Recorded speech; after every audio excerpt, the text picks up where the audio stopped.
The Blonde Knight, Erich Hartman. He shot down 352 enemy aircraft, more than any fighter pilot in history. The Soviets put a bounty on his head worth a fortune. His own commanders thought he was reckless and nearly court-martialed him multiple times. But he survived 1,425 combat missions, was shot down 16 times, and walked away every time.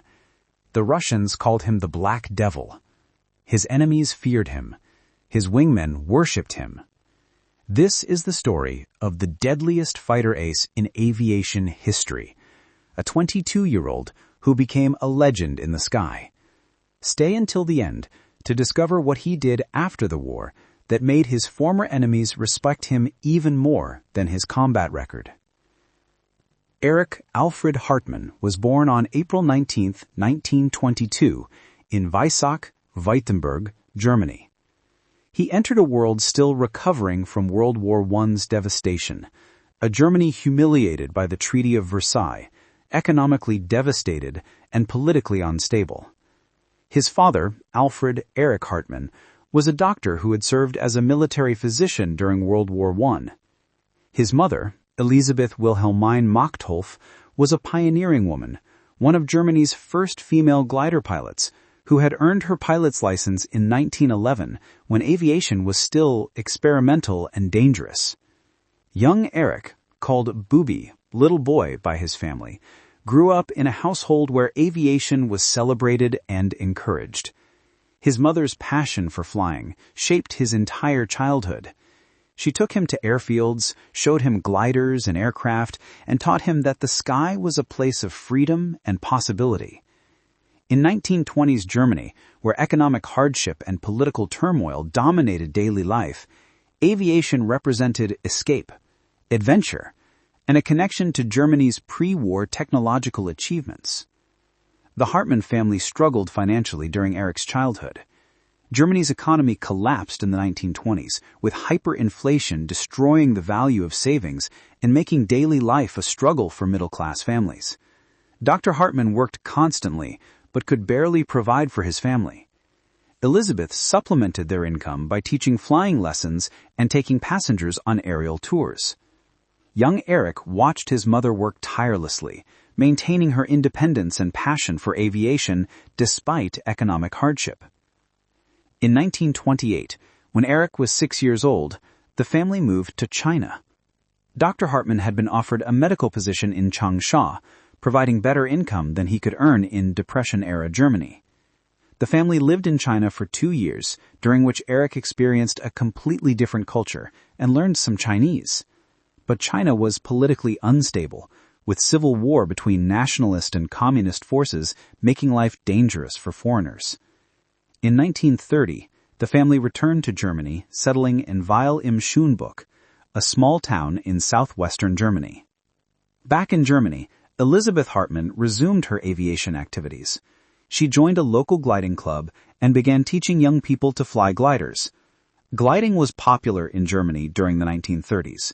The Treaty of Versailles had forbidden Germany from having military aircraft, but gliders weren't considered military equipment, so Germans channeled their aviation passion into gliding.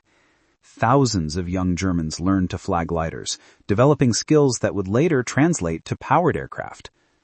Erich began gliding at age 14, taught by his mother. He soloed in a glider in 1936, demonstrating natural flying ability and fearlessness. Gliding required different skills than powered flight: reading air currents, finding thermals to gain altitude, judging glide ratios and landing approaches without engine power.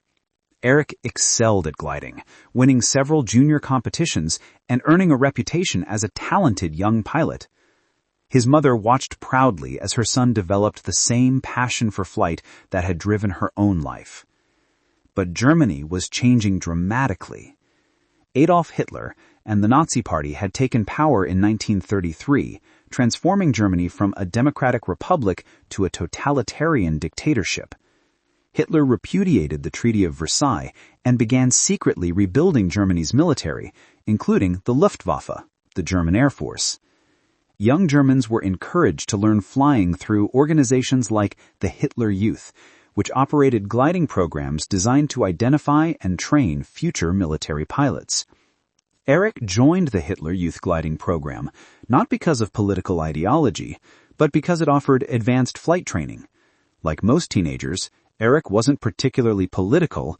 He wanted to fly, and the Hitler Youth provided aircraft and instruction.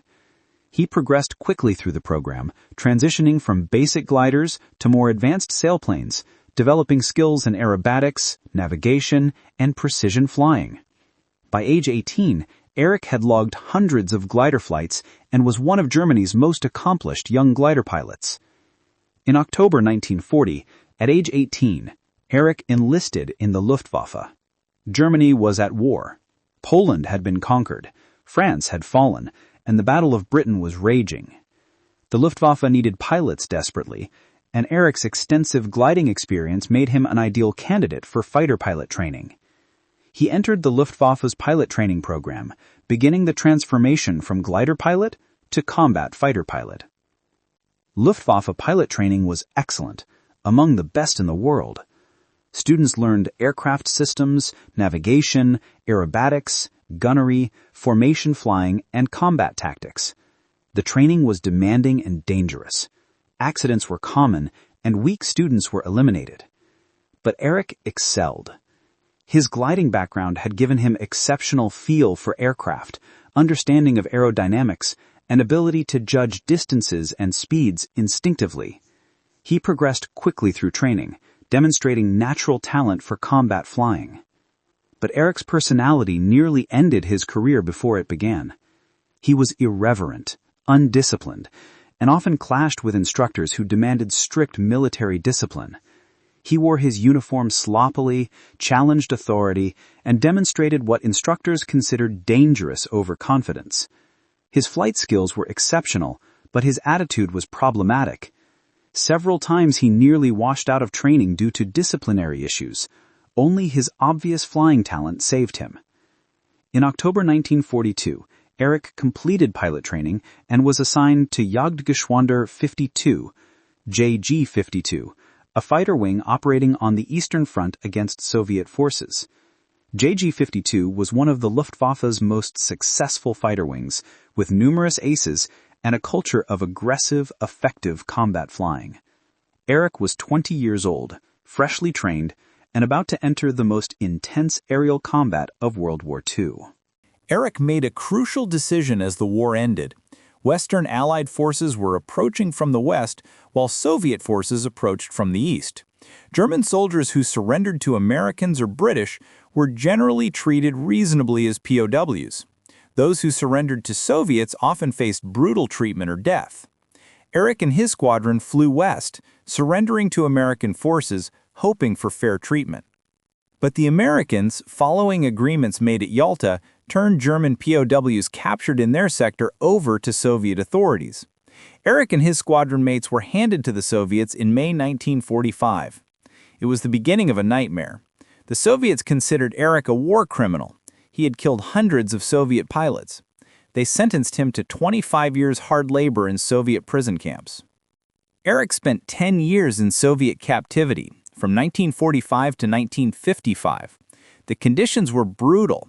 Prisoners worked in mines, forests, and construction sites, fed minimal rations, housed in freezing barracks, and subjected to constant political indoctrination.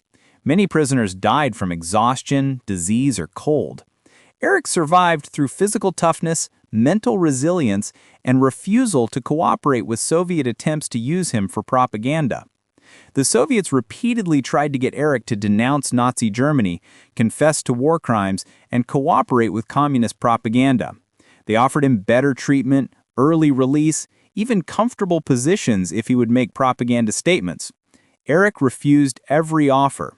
He insisted that he had been a soldier following orders, that shooting down military aircraft was not a war crime, and that he would not betray his principles for better treatment.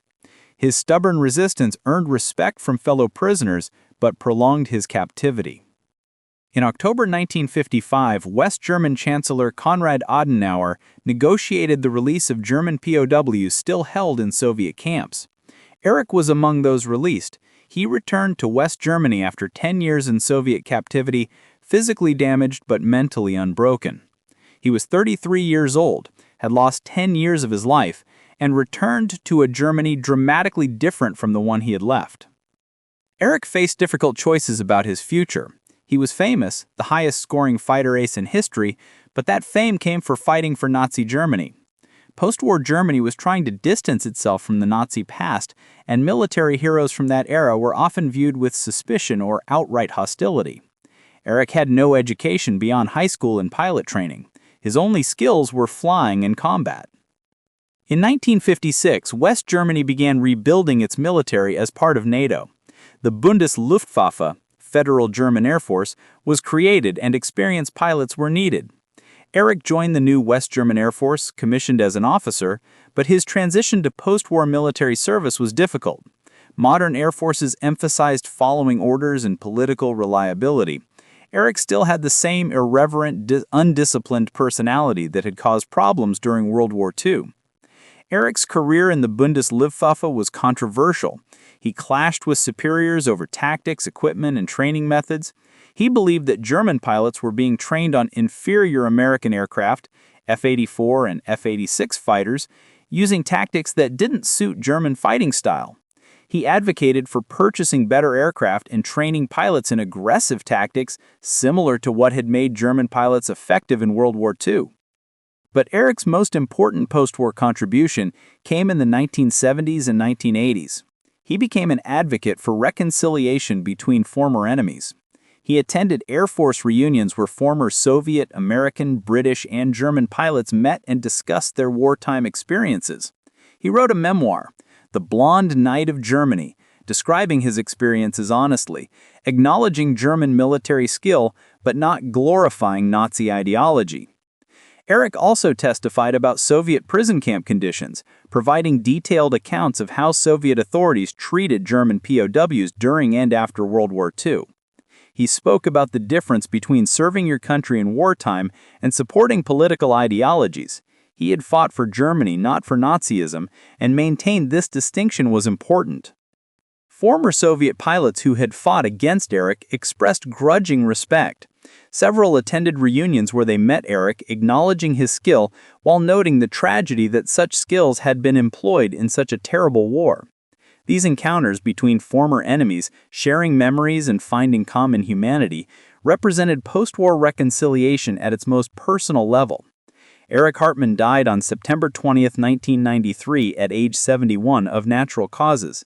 He was buried in Weil and Schönbuch, Germany, the small German town where he had learned to fly as a child.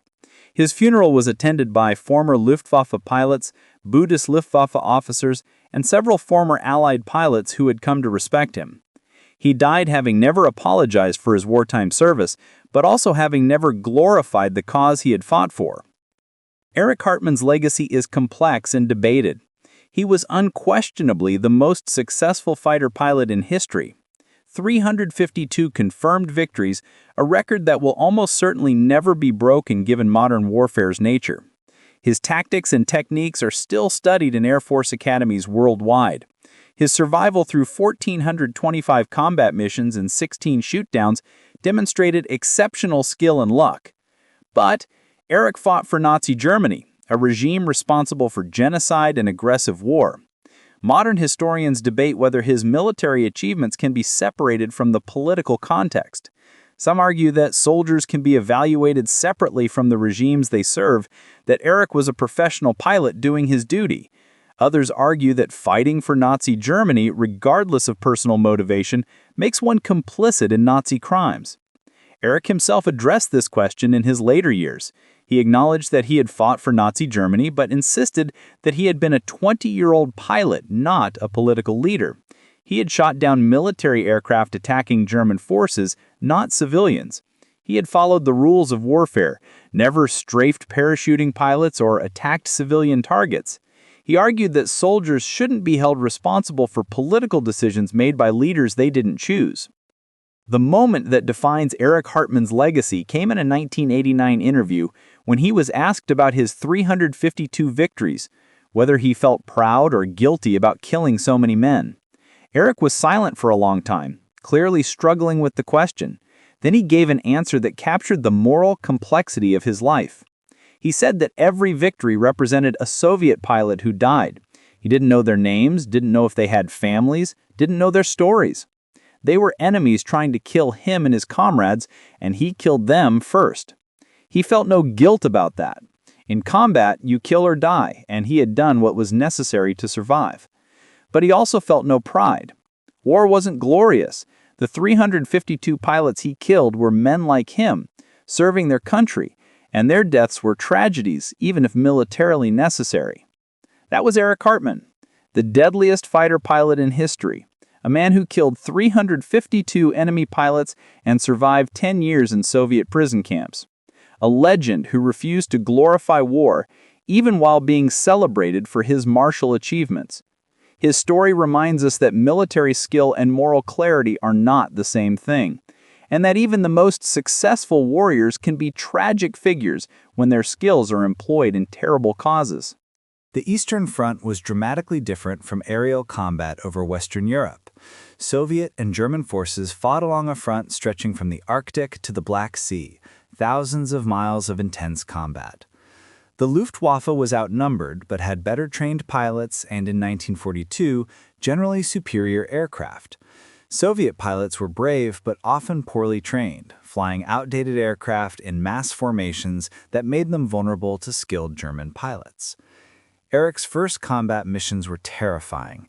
He flew Messerschmitt B-109 fighters, escorting German bombers and engaging Soviet fighters.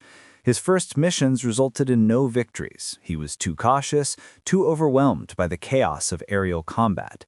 He returned from missions having fired his guns but hit nothing. His squadron mates began to question whether the young pilot had the aggression necessary for combat. But Eric was learning. He flew with experienced pilots, observing their tactics, asking questions, and gradually understanding aerial combat. His breakthrough came when he was assigned to fly as wingman to Major Walter Krupinski, one of JG-52's top aces. Krupinski taught Eric the fundamental rule of fighter combat: see, decide, attack, break away. Success came from situational awareness, seeing the enemy first, choosing the right moment to attack, executing decisively, and disengaging before becoming vulnerable. On November 5, 1942, Eric scored his first kill, a Soviet IL-2 Strumovik ground attack aircraft. It wasn't a spectacular victory, but it was crucial psychologically. Eric had proven he could kill in combat. Over the following months, his kill total grew steadily. He shot down Soviet fighters and bombers, developing his personal combat style, waiting for perfect opportunities, attacking decisively, and conserving ammunition through precise shooting. Eric's tactics were based on patience and precision rather than reckless aggression. He avoided unnecessary combat, refusing to engage unless he had clear advantage. He studied enemy aircraft, learning their capabilities and weaknesses. Soviet pilots often flew in rigid formations that limited their ability to maneuver. Eric exploited this, attacking from unexpected angles, shooting accurately, and disengaging before Soviet wingmen could respond. By mid-1943, Eric had become one of JG-52's rising aces. He shot down multiple Soviet aircraft daily during intense periods of combat. His blonde hair earned him the nickname Booby, babyface among German pilots, and the Blonde Knight in propaganda. But Soviet pilots called him something else, the Chorny Chort, the Black Devil, referring to the black tulip painted on his aircraft's nose. Soviet commanders put a bounty on Hartman, supposedly 10,000 rubles for anyone who shot him down. But Eric's success came with costs.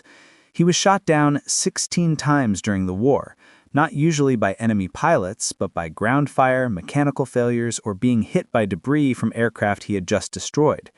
Each time he survived, either crash landing behind German lines or several times behind Soviet lines from which he escaped back to German territory. These experiences were terrifying. Eric spent days evading Soviet forces, hiding in forests, stealing food, and walking dozens of miles back to German positions. One particularly harrowing experience occurred in July 1943. Eric shot down a Soviet aircraft but was hit by return fire. His engine failed and he crash landed behind Soviet lines. He was immediately captured by Soviet soldiers and loaded into a truck with other prisoners being transported to a POW camp. During the transport, the truck was attacked by German aircraft. In the confusion, Erich escaped into nearby fields, hid for 2 days, and eventually reached German lines. He was flying combat missions again within a week. Erich's kill count climbed relentlessly. By the end of 1943, he had over 150 confirmed victories. By mid-1944, he exceeded 200. By early 1945, he passed 300. He was shooting down Soviet aircraft at a rate that seemed impossible, sometimes multiple victories per mission, sometimes multiple missions per day. His tactics were so effective that he rarely suffered damage, while Soviet pilots seemed helpless against his attacks. But Erich's success created tension with Luftwaffe leadership.